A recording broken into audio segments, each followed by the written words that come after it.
My experience has really made me convinced of and compelled by the idea that management by means, where a manager is a teacher sort of the scientific method of whatever the necessary skills and mindset are, a manager's role is to teach that to their reports in a sort of wholesome and mutually beneficial way.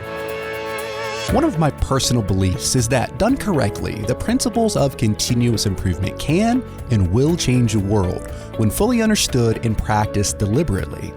And when I say it'll change the world, I mean all aspects of our lives. You see, we CI practitioners spend most of our time talking about how lean thinking improves our professional work. But some may argue that lean thinking's greatest impact may come outside of the workplace, as it can positively impact our personal lives in profound ways. And as it turns out, this is exactly what my guest today is about to share. His name is Tyson Ortiz, and as you're about to hear, Tyson and his wife have used lean principles to work through an extremely serious healthcare situation with their newborn son. And when I say serious, I'm talking about the decisions they made had life and death consequences. So to be sure, if you've ever doubted the power lean thinking can have, please settle in and give this entire episode a listen. Now, show notes for this episode, which will include links to everything we talk about, can be found over at gembapodcast.com. Just look for episode 263. Again, gembapodcast.com. Look for episode 263. You can also check out Gemba Academy's Lean Learning System over at gembaacademy.com with a fully functional trial. Okay, enough from me. Let's get to the show.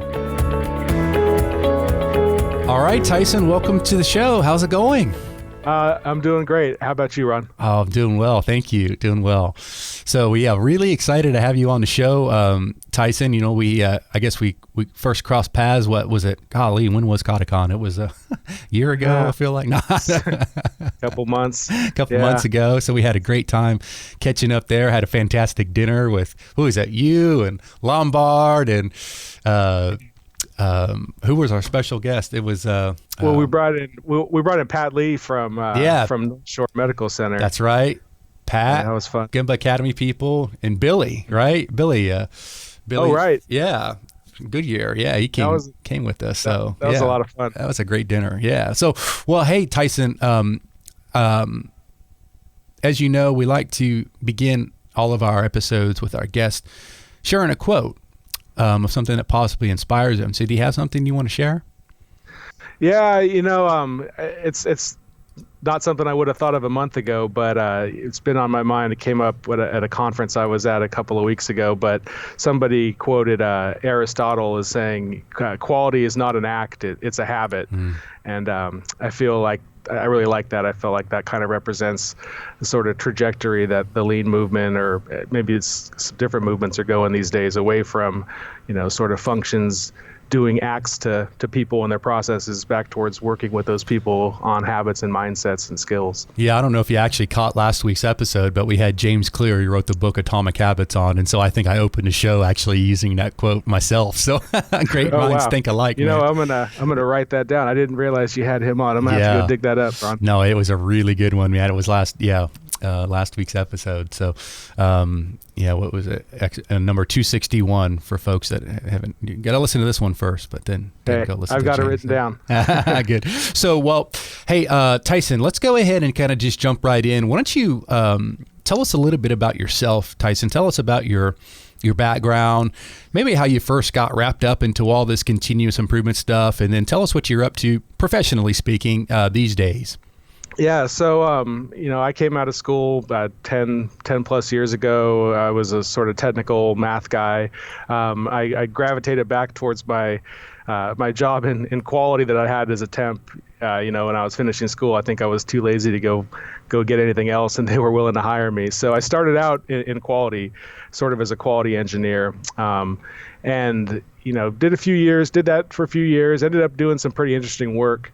In the defense industry, but got really kind of burnt out with it in terms of having to work the same problems day after day and processing parts with non-conformances because there was no time to go fix the problems, and this kind of schedule first thing, and that really turned into a grind. And so I came across a guy there at this rocket motor company, who had been doing sort of traditional Kaizen event-based lean for 10 plus years. And he was kind of getting burnt out on watching his, doing his Kaizen events on the struggling process, making things way better. And then, kind of the old story, he moved on to the next project, and over the course of the next few months or year or whatever, watched all the gains that he had made kind of start to erode, because it's the old story that the people in the process and management aren't able to or aren't focused on sort of sustaining or building on that improvement. So this guy, I went to work for him. He wanted to experiment with Toyota Kata. This is back maybe 2012, 2011. Mm-hmm. He wanted to experiment with Toyota Kata. He saw it as a missing link to get better impact and sustainability at a process improvement by, transferring responsibility for driving improvement to the process owners and the inline management, rather than having improvement wait for the once a year when there was a Kaizen event. You know what I mean? Mm-hmm, mm-hmm. So he gave me this pitch of, I managed to scrape together some budget, and I don't know if this would be around in a year or two, but if you're interested in trying something new and doing some good stuff, then I'll teach you how to do lean, and we'll try using this new kata thing to do your training. And that sounded appealing to me, so I kind of jumped at it. And so I learned lean by practicing the improvement kata piece of Toyota Kata. Wow. And so over the course of about 3 months, this is summer of 2012, I had a daily experiment that was applying the improvement kata pattern, with coaching, daily coaching in between each step. Mm-hmm. And so that was it was actually really grueling. For the first month or so, I was kind of regretting my decision to jump ship from quality, because over there I had been really effective and well regarded, and felt pretty good about myself. And the first month or two of improvement kata practice can be really awkward. And in the case of this manager, he was really tough on me in terms of just beating the flaws out of my technique, not just my technique, but my mindset even, because what he needed is for me to be able to learn this stuff deeply enough that I could help him teach it. Mm-hmm. And we found that I kind of had brought over some maybe habits or mindset from my quality engineering work that weren't necessarily helpful when you're trying to apply the scientific method. The scientific method's about knowing when you're wrong and using that to advance towards your purpose.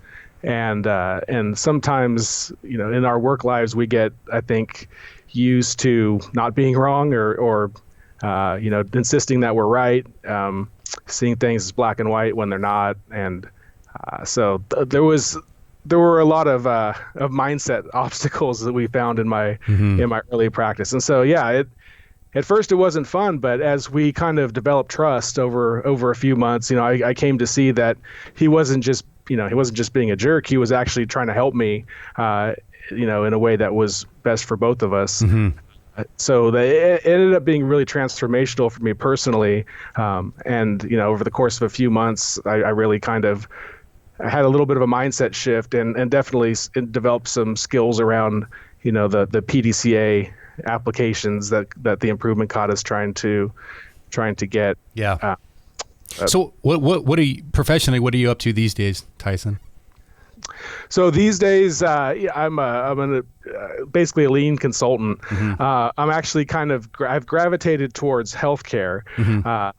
And I'm sure we'll dig into that a little bit here. But that's what I'm doing these days, is trying to sort of navigate towards some interest I've developed in healthcare. Yeah, got it. Sort of based on that kata experience. Yeah, for sure. All right. Well, I want to jump right into kind of the topic of the day. And, I first heard this, at least part of the story, that night at dinner, with you and our friends here. And you really kind of opened your heart to us about,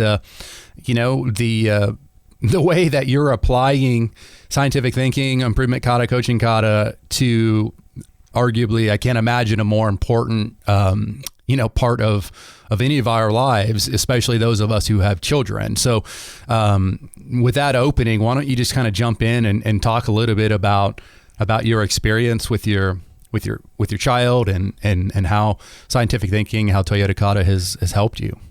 Sure. So that summer of 2012, while I first started practicing the improvement kata, coincidentally, my wife was pregnant with our second child, and at the 20-week ultrasound where you would normally find is it a boy or is it a girl, we found out that this baby had only a single ventricle heart, basically half a heart, which is not what you want. I didn't know anything about cardiology at that point, but the doctors told us that basically this kid is going to have about a 50% chance of seeing kindergarten, and it was a pretty bad diagnosis, and so we spent that summer pretty devastated.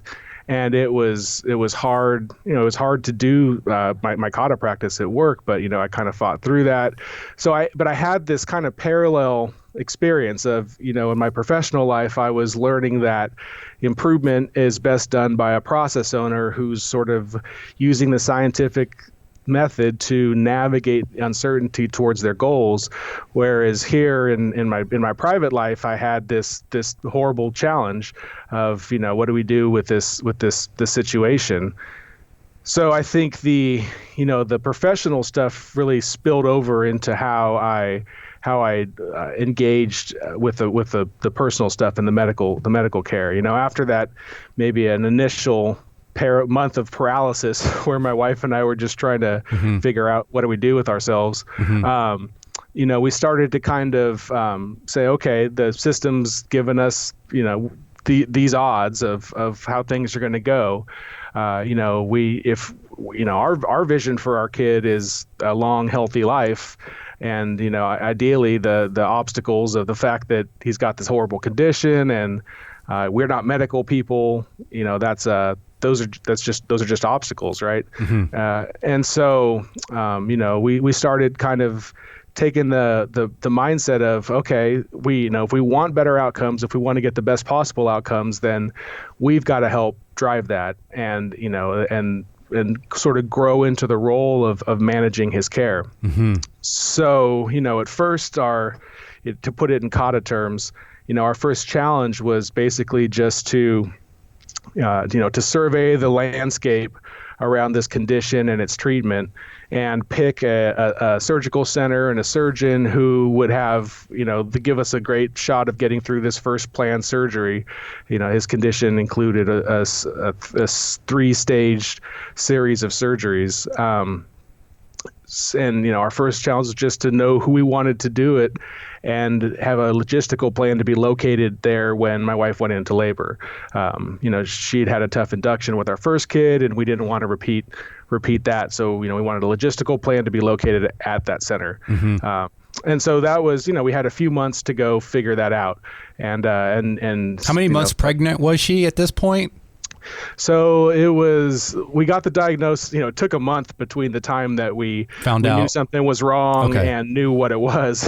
But I guess I'm curious, and I don't mean to probe too personally, but was she like first trimester or second trimester, or I'm just trying to get a feel for the timing here. I think the ultrasound was what, the middle of the second trimester? Is that right? Okay. So, yeah, something like that. I don't know. I'm not good with I got 7 kids. I should know, but I don't know. So, we had probably 4 months, but before the due date. But at the time we were thinking about, okay, we need to start to take the reins as best we can. Let me stop you there real fast, Tyson. Sure.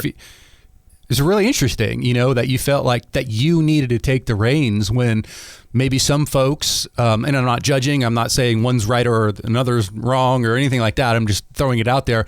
It would seem some folks would just rely 100% on the so-called, medical professionals who, hopefully know what to do.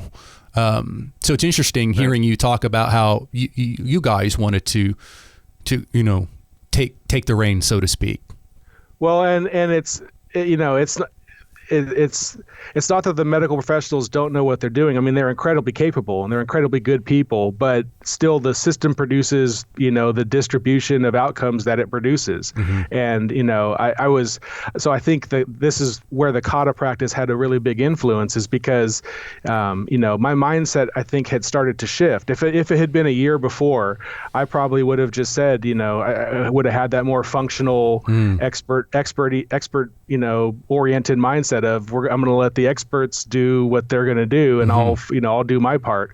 But at this point, I had been I think my mind had started to shift a little bit from the practice to the idea that nobody has actually got the answers. The uncertainty is always there. Yeah. And the best thing you can do is try to characterize that uncertainty and experiment at your threshold of knowledge towards your goals. Yeah. So I had enough success, I think, with the kata work at that point, where, I think if kata practice is going well, you'll at one point you'll be standing and facing a challenge where it's daunting and you don't know how you're going to beat it.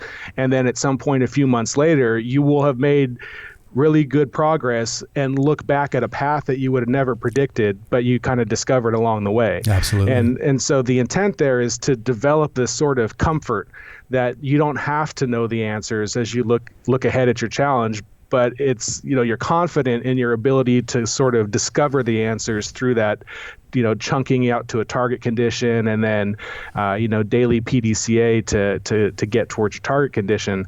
It really builds confidence when you can feel it be successful. Yeah. And so I believed that, my wife, when we first got the diagnosis, she did a ton of research, on Dr. Google, to go see what does this look like? And she found outcomes that were all over the map. Some families had really bad outcomes and sort of miserable experiences, but other families had these amazing kids that were, just treasures to the family. And, the one outlier was this young woman who had just run a half marathon with only, a right ventricle, which is, so it was clear that the possibilities were, there was a huge possible upside in all this if we could bend the odds in that direction.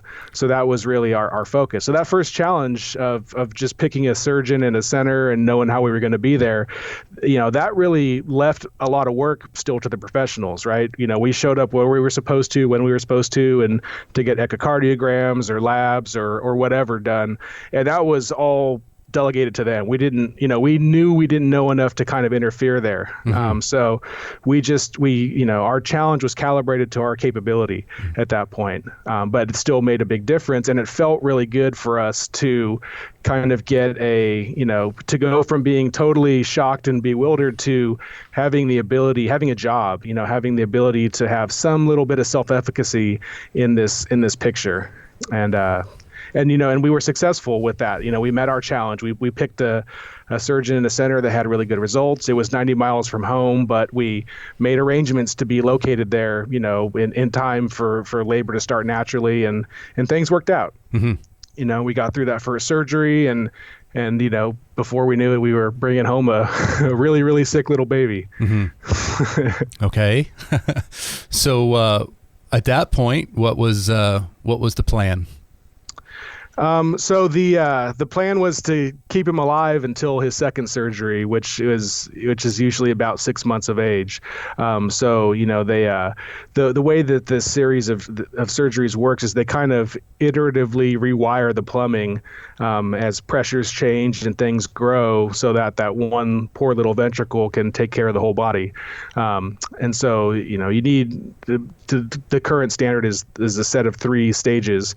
The second stage is about 6 months. So the name of the game is keeping them alive and growing until then. Mm-hmm. And that really means weight gain, because the current knowledge is that weight gain correlates really tightly to outcomes. Mm-hmm. So, we got home and we found that, he had horrible feeding intolerance, is what they call it, which means vomiting. Mm-hmm. So, okay. your current condition in the kata sense, your current condition's always changing, right? Yeah. And so we got home with the sick kid, but we had learned a lot about how to deal with him. I could my wife and I could each place an NG tube through the nose, for feeding. We could run the feeding pumps. We could do the meds. We could do dressing changes on his sternal incision. We were starting to kind of get a little bit more comfortable. It was a new world, but we were starting to get more comfortable. And then we found that, okay, he throws up half the food that we give him and wasn't gaining weight. So our second challenge kind of presented itself as getting him to that second surgery at a good weight, without doing some things that could set him back in other ways. So, for instance, the gastroenterologist, the GI docs, who get delegated the responsibility of figuring out feeding intolerance, he wanted to try administering this really strong med that had side effects that were really really serious, and it wasn't clear to us that it was even indicated. And so we kind of questioned that, and we started to get in the habit of digging into the thinking of the clinicians that were looking at the case and making recommendations. And when things didn't seem to fit the facts and data the way that we saw them, we would challenge it. So that second kind of challenge of getting him to a second surgery at a good weight was really mostly about experimenting with his feeding regimen at home. He was tube fed, and so we were running a pump, and so what you put in the tube and how fast you run it and how much you run it at a time are all these different parameters that you can kind of vary. And so we did all kinds of experimentation to figure out what combination of food and breast milk and fortifiers at what feeding rates and volumes and sort of pattern, of administering the feeds, what works best. And, we learned a lot of stuff. We learned that this one particular formula was, if we used it to fortify breast milk, that he kept that down better than the other things. And certain combination of feed rate and volume seemed to work better. And if we could get him to stay asleep through a feed, then he was more likely to keep it down. So we started arranging our schedule so that we could, maybe one of us could hold him through a feed so he would fall asleep on us or something like that. Mm-hmm. And so, did you write these experiments out and really kind of, were you systematic about it? Or maybe you're back to your quality days with design of experiments and things like that. How did you approach it? No, we were not deliberate like that at all. And, when I first really started thinking about that, we were applying the improvement kata pattern, I felt guilty a little bit about not being deliberate about it, with a storyboard and whatnot. And could we have been even more effective if we would have been more deliberate about it? But, I've kind of have decided to go easy on myself. The intention of the kata practice is for that rigor and that structure to fade away and to become less necessary over time as you sort of ingrain those neural pathways. And I think that, looking back on it, that's what was happening is we were sort of naturally doing target condition based, challenge-based daily experimentation against obstacles, without a storyboard and without the deliberate stuff, because the practice and really the coaching had been effective. Mm-hmm. I've come to realize that I had just had this amazing coach for my stuff at work, and that a really effective coach can achieve that skill growth and that mindset shift, I think. And so I think I owe a lot of that success to him. Mm-hmm. And honestly, sometimes I think during that first year when things got really crazy, he sometimes rather than doing the sort of coaching on the process work that I was doing, I was so distracted by other, the stuff at home that, my manager he would call me into his office and he would ask me questions about what was going on with my son and what were the doctors saying and what was I planning and, what was I working on today? And I realized down the road that he was actually applying that same coaching kata to you. Yeah. Right, but he had kind of shifted gears, made it less formal, Yeah. and was applying the same coaching pattern in a setting where my attention was, right? Yeah. So kata practice has to be, skill development has to be something that the learner thinks is important. They have to be focused on it and find it meaningful, and be engaged. And so I think when he saw that I was disengaging with the work stuff, he was able to kind of skillfully shift gears to coaching something where I was engaged. Well, there's a reason Mike has changed the terminology from, kata to starter kata, namely, I think Mike even said at the last KataCon, he's like, if I turn up somewhere 2 years into their kata journey and the guys are still reading the 5 questions from the card, he may do a little bit of a face palm kind of thing, right? And so I think it's natural and it's good, that you guys evolved and it really kind of becomes like we're breathing, so we think this way, right? Scientific thinking is just the way that we go about life, right? So let's jump back in. So I guess how did that challenge as far as having him gain weight and so forth, how did that work out? That actually, it went great. The second surgery is supposed to be about 6 months of age. We had one of the other things where we had taken the reins was we had set up a sort of home monitoring system where we had a pulse oximeter and daily weights and stuff that we were doing at home based on a sort of advanced model from another center. And our cardiologist had said, no, don't worry about that. You don't need to do that. But we did. And it turned out that the data that we were seeing at home and the sort of patterns and the nuances in the data ended up bringing in his surgery by a month.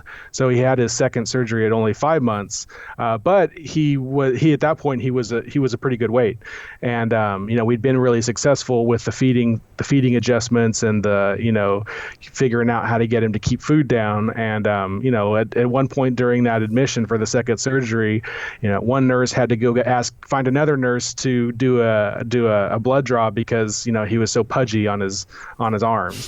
So nice. it was like that was like a little victory for me of I can't do this. I need to go find somebody who's better because of this fat in the way.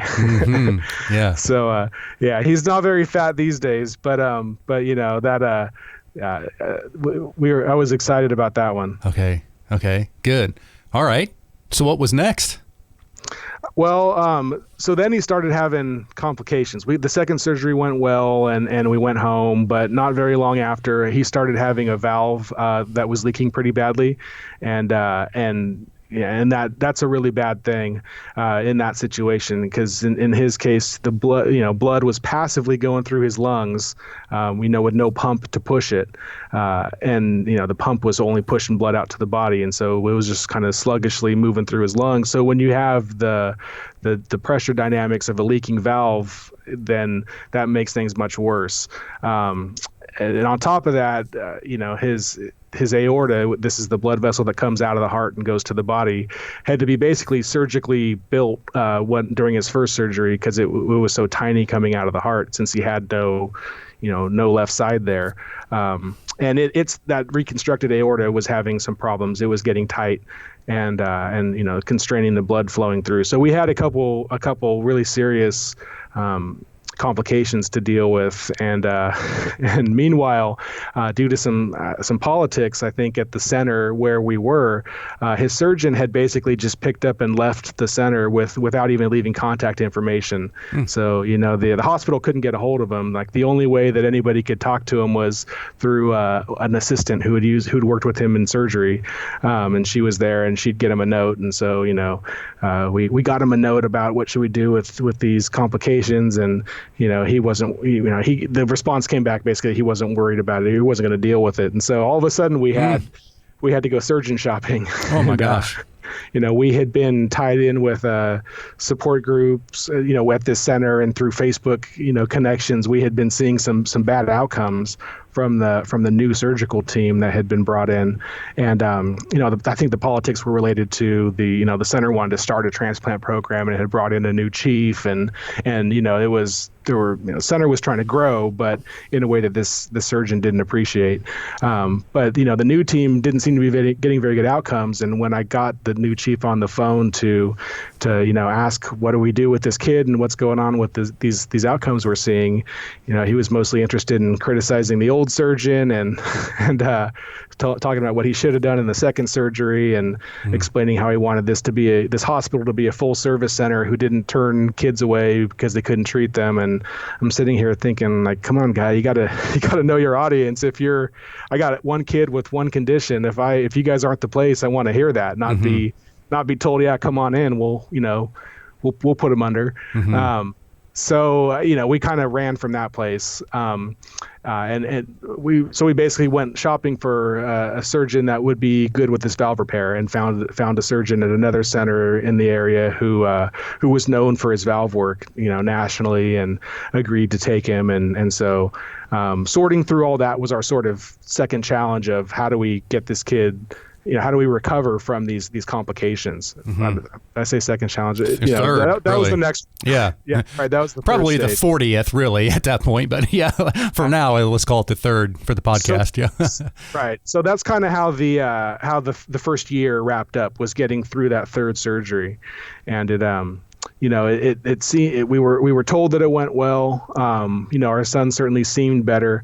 But it turned out that it actually hadn't gone that well. The valve repair failed pretty quickly, and the repaired aorta had ended up having a new problem. And so, the next 6 months were, kind of oriented around that.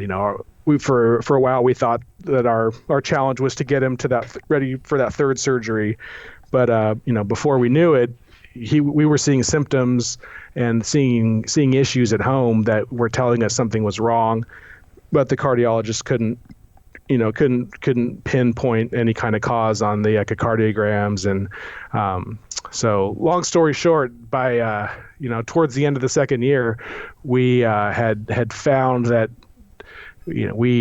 his case had evolved to the point of being so complex and the problems so hard to surgically repair that we needed to get him across the country from, we were in California, and the only people willing to do the repair that we felt needed to be done was the chief surgeon at Boston Children's. So our next big thing was, with a surgical date in Boston, a month and a half away, and a health plan that was flatly refusing to even consider sending us. How do we get him out there? So that was our sort of our next big thing where we were trying to drive it ourselves. So okay, keep going. So yeah, that was. The situation there is this would have been summer of 2014 at that point. You're in California, or you're in Boston now? We're in California, and it's clear that it's clear we had learned enough about his physiology and the condition and the trajectory of how these things can go to feel that the plan that we were getting in California wasn't going to be good for him long term. We were getting a recommendation that was really straightforward and being sold as, we'll just get in, we'll fix this stuff, he'll be ready for his third surgery in a few months and everything will be fine. But it just seemed wrong to us. So we ended up checking with we got second opinions, third opinions from Boston Children's and Texas Children's. At the point, these were sort of the top two ranked surgical centers for pediatric cardiology in the country, and got the surgeons on the phone after we sent them all the images and whatnot, and they more or less confirmed in the discussions that, yeah, you're right, that's a bad plan, and you need to go do this other thing that's more challenging, with a higher risk of mortality in the surgery, but would set him on a better path if it was successful. And so we felt that was important. What's interesting, Tyson, is, yesterday I was talking to my business partner, John Miller, where I'm actually doing a little root cause analysis kind of training, in-person training. I don't do that very often, but I'm going out to see a client tomorrow, in fact, and we were really talking about root cause analysis and how scientific thinking isn't traditionally, I guess, taught, as part of that. It's more like ask why 5 times, and it's like, okay, right. but at the end of then just sit there and write down the answers. Right. But at the end of the day, you don't know, right? I mean, you're guessing, right? And so back to the threshold of knowledge, right? The flashlight only runs so far and you can't see beyond the beam, right? I mean, it ends eventually. And the only way to know is to walk forward. So what's interesting in this story is that you're at this threshold of knowledge, right? And not just your doctors, right? And so the challenge, I guess, really, not to use the same word, but the dilemma, if you will, is, which story, do you go with, right? Which recommendation, because even the folks in Boston, they don't know. I mean, they don't know for sure what's going to happen, right? I mean, no one does. So but here, experiment and see what you learn could have life and death, consequences, right? Yeah.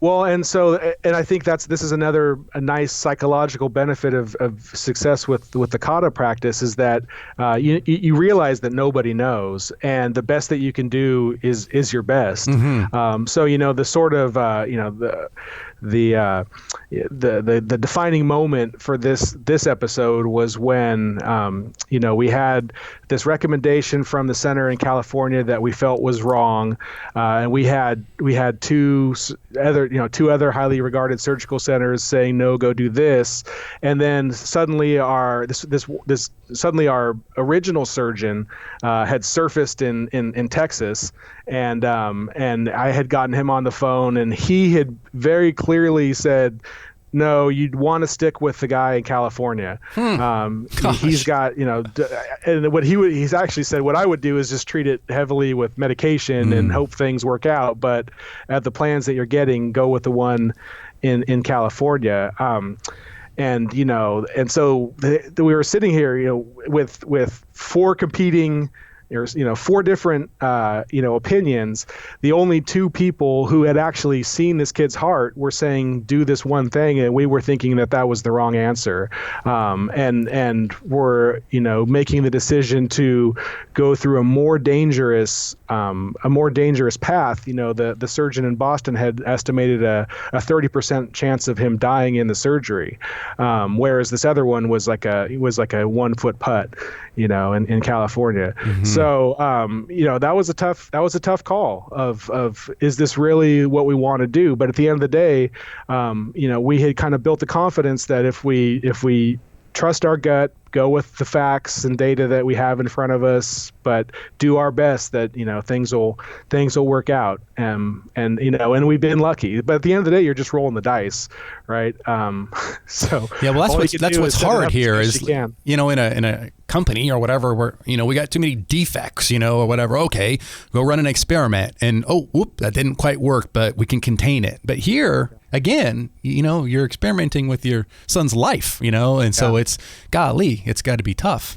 Well, I'll tell you what, I'm a lot less worried about problems at work. Yeah. Oh, yeah. All this. Yeah. But yeah, in our case, we've been really, really lucky that our work has paid off, and whenever we roll the dice, they come up good enough. So okay, so obviously, I guess you went to Boston, right? Yeah, we had to fight our way out there. So the health plan that we were with in California only had surgical relationships with these 2 centers, or business relationships with these 2 surgical centers that we'd been at, and just basically flatly refused to send us to Boston. And we used their appeals process, but in denying the appeals, they never even addressed the technical concerns that we had raised. I had this huge technical technical rationale at this point for why this was an important treatment to go get. But the responses never even dealt with the technical details, and it was really frustrating for me. It was almost like the system didn't know how to handle a family that was able to engage at that level of technical detail, and so it just didn't. The denial, the basis for the denial was basically just that you're at a very highly ranked surgical center with a nationally regarded surgeon. You're all set. and the facts, the technical details underneath the argument were not considered. So, but this was early August of 2014, and the surgeon in Boston had made room on his calendar. He was booked 4 months out, but had made room on his calendar to give us a date in the middle of September. So we had sort of 6 weeks to figure out, okay, how are we going to get there, with insurance saying no.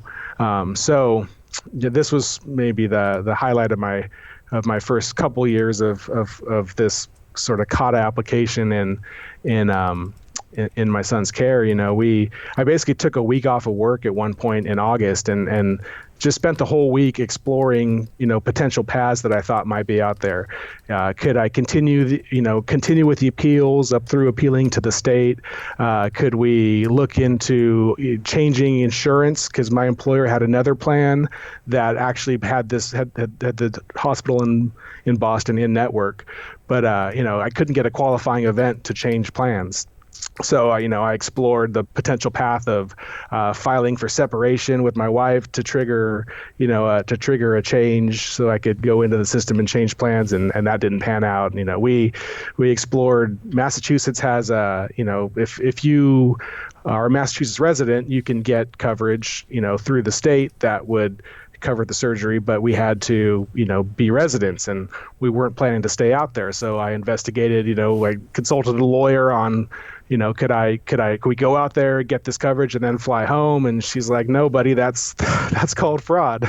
And so, that was a dead end. So I was exploring all these different potential paths that all mostly turned out to be dead ends. Mm-hmm. But, I was just seeing how far could we get, and what would pan out. In the meanwhile, we ended up getting plane tickets and making arrangements. And, a couple of days before the flight, we didn't have a solution other than flying out to Boston and not coming home, because we wanted to be able to get covered through this insurance, which meant we wouldn't come back to California. Mm-hmm. But at that point we had convinced ourselves that this was important enough that we were willing to do it. And so, but I was still continuing to work the obstacles and experiment, and at that point the hospital in Boston had been pestering me because, here we were a couple weeks away from the surgery, and I had no way to, I had no coverage for it. And they were getting ready to move the date, to push out the date. And I had some harebrained scheme to keep all these balls in the air. And I had called the benefits manager at my employer to ask if this kind of harebrained next step would work to keep everybody happy. And, I think at that point I had worn her down, and, she came up with an idea for how I could, legally trigger a change that would shift me into the plan that I needed. So suddenly here, a day before our flight, this path opened up, and I was able to change health plans and to this plan that was covered. And we flew out to Boston, landed. I did all the pre-authorization stuff, and things went smoothly. We were able to come home and spend the holidays back in California after things went well with that risky surgery in Boston. But it turns out that he just kept throwing his curveballs, and we found out in December that he would need to come back out to Boston. But my wife and I had really liked it, and looked at each other and said, why don't we just move? So then the next thing was, okay, with the surgical date at the beginning of February, and here we are in the middle of December, how do we figure out how to pick up and move in 6 weeks? But before, at that point, I had the confidence that we can figure this kind of stuff out. It's fine. We just need to know what we're working on today, basically. Yeah. Your next step. Right. What are we trying to be in? Where are we trying to be in 2 weeks, and where are we trying to be in 6 weeks, and what are we working on today? Mm-hmm. And so we made that work. And so we were out. We come early February. dragged my family to the airport with, you know, 8 boxes. There's 4 of us, you know, and you can have 2 carry-ons with Southwest, right? Or not 2 carry-ons, 2 check bags per person. And so we each had 2 boxes, cardboard boxes that were the maximum possible dimensions that you could have. So I looked like I had this, you know, this rack that looked like the Grinch Stole Christmas, just loaded up with 8 huge boxes. That was, you know, us moving. And so we got out and did that neck surgery, and you know, things went okay and recovered. And, you know, March, I went back to California and packed up the house and shipped it all back east. And that was March of what year? That was March of 15. Okay. So, you know, but again, it's a set of decisions about what's possible and what can we achieve that I would have never, ever, you know, thought of before it had, if not for the kata work originally, you know, in my professional life, and then the successes that we had along the way with the personal stuff, you know, so that success breeds more confidence and ambition that you can make a difference and that you can take on challenges where you don't have the answers. And so, you know, and I've really come to believe that this is sort of a really important path, you know, not just in you know, in a work situation where with managers and their reports having this sort of management by means method, but you know, I've really come to believe that there's a promising frontier here in healthcare for you know, for patients to learn to manage their care. Mm-hmm. So, I mean, I'm sure there was a whole lot more to cover in since 2015, but if you don't mind me asking, like, how are things today? Today he's great. So, I mean, we had maybe 3 years of just constant crisis, and then you know, things fell into place. You know, he's had a total of 6 open heart surgeries at this point. The last one was right after his 3rd birthday, but now he's 6 and thriving in kindergarten. You know, he's skinny and he's still complex. You know, he terrifies his school nurse, but to look at him, he's just a sweet little energetic, you know, awesome kid. Mm-hmm. So he's amazing. He's doing great these days. Now, what about, we haven't talked about what your other child. How old is your other child? Yeah, the other one's 8. So what was that like, just going through this whole process? Obviously, you have another kid in the picture, right? Yeah, and I think this is, you know, we've kind of have come to see how many families there are that deal with stuff like we're dealing with, and this is one of the sort of unaddressed themes is the siblings, you know, and what they go through. Mm-hmm. So, you know, he's 20 months older than his little brother, and so has basically just been dragged around through all this as long as he could remember. Mm-hmm. You know, so that's that winter that we moved to Boston, and you know, the beginning of 2015, that was the legendary, you know, winter in Boston with the record snowfall and all that. We moved right at the beginning of it, so you know, here we are in western, you know, on the western edge of Boston next to the hospital with no car. And, you know, so every time I needed to go, you know, so I was hoofing it to get groceries and, you know, pots and pans and clothes and stuff, you know, through all that snow and dragging this 3-year-old along with me. So, but he was amazing in his own right, because he was a great sport about that. And I think, you know, all the time in the hospital has really made him into, you know, a very empathetic and just amazing kid in his own right. But, you know, my wife and I are very cognizant of the fact that, you know, the first 3 years were about his brother. And so we're trying to make it a little bit more about him these days. So, you know, these days he's our hockey star. And so he takes all the hockey he can get. It's funny, you know, I never even knew anybody who played hockey growing up in California, but out here it's, you know, it's a way of life, right? Yeah. Right. And, you know, we exposed him to all these different sports, and hockey. He just loves hockey. So that's kind of his thing now. You know, all the extracurricular time right now is going into satisfying that urge for him to get all the ice time he can. So, so that's his thing, but he's amazing in his own right. That's awesome. So we've talked had amazing conversation here. I'm just curious if we could maybe wrap things up, Tyson, with maybe some suggestions or, insight that you can share, maybe for healthcare professionals, but then also for any of us, because we're all potentially, patients of this system. Yeah. What do you think? Well, so I think in general, putting the healthcare stuff aside, my experience has really made me convinced of and compelled by the idea that management by means, where a manager is a teacher sort of the scientific method or of whatever the necessary skills and mindset are, a manager's role is to teach that to their reports in a sort of wholesome and mutually beneficial way. That's a better approach than traditional management by objectives, or I've seen it called management by results, where your annual review is where you find out how you're doing, and but the less supervision the better. Mm-hmm. And I think that conventional management can have such destructive personal dynamics where ultimately it affects the business in a negative way, and it affects people's lives in a negative way. And so I've come to see the model that Toyota Kata is pursuing is just being a huge win for everybody in terms of a better way to operate, where people enjoy better relationships and the business enjoys better results.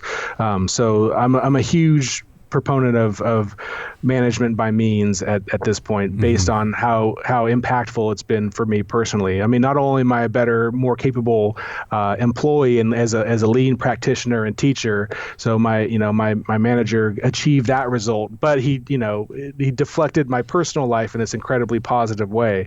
And I kind of think that's what Mike Rother is really after with all this work. Yeah, no, I guarantee he is.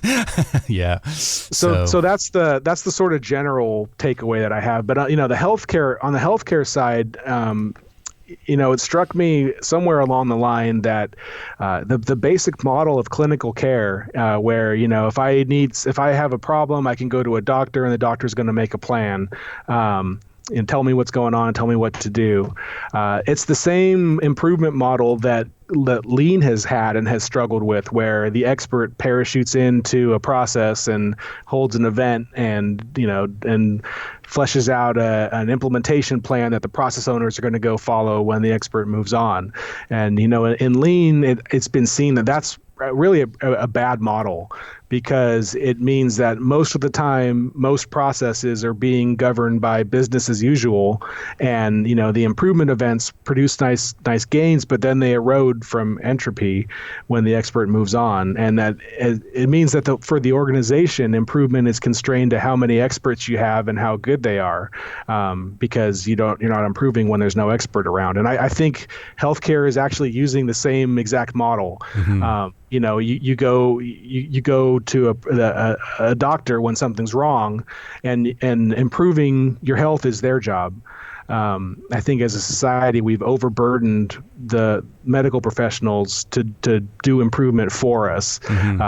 And it just same way Lean has been functionalized or compartmentalized in a Kaizen promotion office or something like that. Mm-hmm. And so I think that the transition that Lean is having towards equipping process owners with the skills and the habits to drive improvement themselves, I think there's an analogous frontier in healthcare that needs to be explored, where if you're looking at a value stream map in healthcare, like a clinical system, to me, each of those process steps, the patients and their families are actually operators, and somehow, the process owners at the same time, because most of care planning and execution is done outside of a clinical setting. When we're at home, our health is either getting better or not, so I think equipping patients to drive that, mm-hmm. When there's no expert around is really a promising frontier. Yeah. Did you ever have you run cross paths with Skip Stewart? Yeah, I know Skip. Yeah, I know he's It's listening. great. He listens to every podcast. He's probably like, if you're on a treadmill, Skip, you need to pick it up a little bit, my man. Keep going. I know it's been almost an hour, but keep going. Don't stop. You can do it. No, but I have a lot of hope, with people like Skip and Brandon Brown and some of these folks doing some amazing work, and largely driven with scientific thinking and Toyota Kata at Baptist Memorial Healthcare and just, and it's not just them, there's many other healthcare organizations that are trying, so I have a lot of hope. Yeah, and going back to KataCon real quick, Michael Lombard there from he's at Kaiser now. He had that presentation that included a clinician, I think she is an OBGYN, who is using the kata pattern as the framework for a clinical encounter with her patient. What's your goal? What's your goal? Where are you now? And TART condition. And to me, that's just incredibly promising. Well, just seeing that video that he showed of the doctor, or the clinician, she had this like glow in her eyes, and like this hope in her voice. Is almost like she discovered a new way, right? And it was beautiful, right? Well, and think about it, there's all this stuff now that you hear about physician burnout, right? Mm-hmm. And all this horrible stuff about the rate of physician suicide, and I've got to wonder how much of that boils down to the root cause of they're overburdened with 100% responsibility for improved health on behalf of other people. And we're seeing in our profession it's not possible. Mm-hmm. And as a lean practitioner, I've found historically I'm the sort of technical introvert guy who's happy to do to sit at my desk and and plug away on the computer. But through my lean work and my kata practice, I've become much more interested in working with somebody and seeing them grow and seeing them gain the ability to drive this themselves. Mm-hmm. So that's so much more rewarding as an improvement expert to watch somebody else and help and have the feeling of helping them gain self-efficacy. As fun as doing improvement is on its own, it's so much more rewarding to see somebody gain that ability. And so I think there's probably an analogy there for physicians.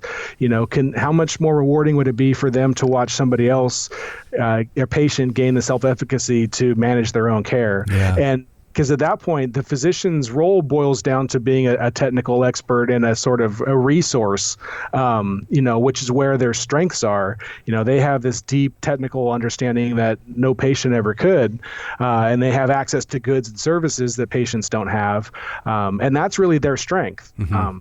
When they have to also remember the patient's history and look at the details of the patient's patterns and nuance and facts and data, and they have to put in the effort on behalf of the patient, I think that's when problems start. Yeah. Wow. What an episode, Tyson. Thank you for coming on and sharing such a personal story with the world. Hopefully it shows that the stuff that we practice goes way beyond the 40 hours that we work, professionally, and it really can, and it should, impact all areas of our life. Yeah. This has been a lot of fun for me, Ron. I really appreciate the ability or the chance to come on and invent like this. Yeah. It's been a lot of fun. So what's the best way for folks to connect with you, Tyson? No, maybe they want to bring you out to consult or something like that. How can they reach you? Yeah, so just I'm on LinkedIn. If you just Google Tyson Ortiz or go to LinkedIn, I'm right there. Okay, yeah, and we'll link to it in the show notes. So this will be gembapodcast.com. Go to this will be 263, episode 263. So yeah, we'll link to you, Tyson, there. So thanks again, man, for coming on. Hopefully our paths will cross again. We can go have dinner or next KataCon or whatever it is, and keep up the great work, and all my best for your family and for you and for all the work that you're doing. Okay, thanks, Ron. I've had a blast. All right, take care. You too. Thanks for listening to the Gemba Academy podcast. Now, we invite you to take a no-strings-attached, fully functional test drive of GembaAcademy.com. Gain immediate access to more than 1,000 Lean and Six Sigma learning resources, all free of charge, at GembaAcademy.com.